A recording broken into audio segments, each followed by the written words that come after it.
42 million people were forced from their homes worldwide just in 2008.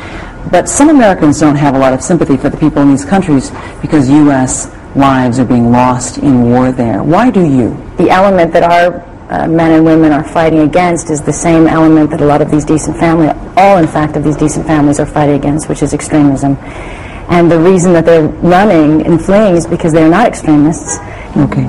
One of your first trips was in 2001 in Pakistan. It was just such a desperate situation, and as a mother, it's so hard for her to say we don't have any food. And I think about my kids in the car, if we've been too long a drive and you want to make sure you've got a snack for them, like anything. And you think to go days and days and days and have absolutely nothing to give your children, it's got to be the most difficult thing as a mother. And I talked with these women, and they were like any girlfriends I've ever talked to. They were just sweet and funny and kind and great mommies.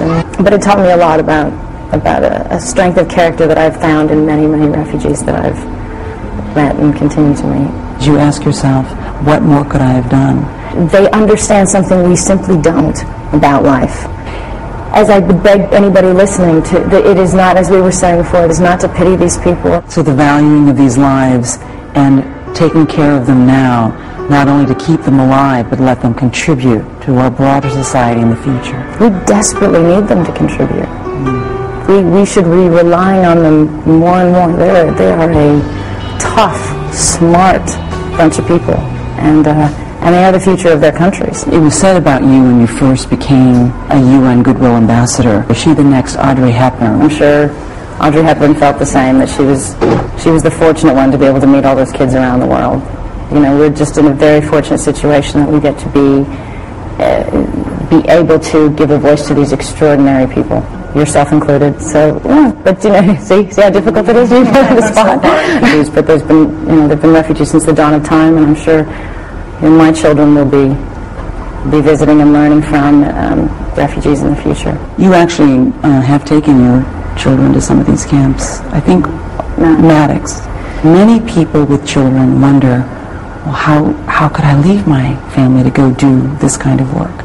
Or how can I expose my children to see that kind of work? I want to them to see it as an area where they can go down the street and play football with those kids and get to know them, and as they grow up, see them as those friends they spent time with. I hope if I raise them with a more accurate view of the world than I was raised with, and they will naturally be better people. How do you think it would have impacted your life had you known when you were young about all of this? I think it would have got me, this is a really ridiculous answer, I think it would have got me through my youth easier. I would have been less self-destructive. Because you see people that have suffered things that you will never ever know, and you know how lucky you are. I asked Brad a question, is this one of the happiest times of your life? And he said, one of the most on track. So how would you describe your life? I am extremely happy at this time of my life. My children are healthy, and it's one of the most extraordinary times of my life, and I'm able to do good things and good work.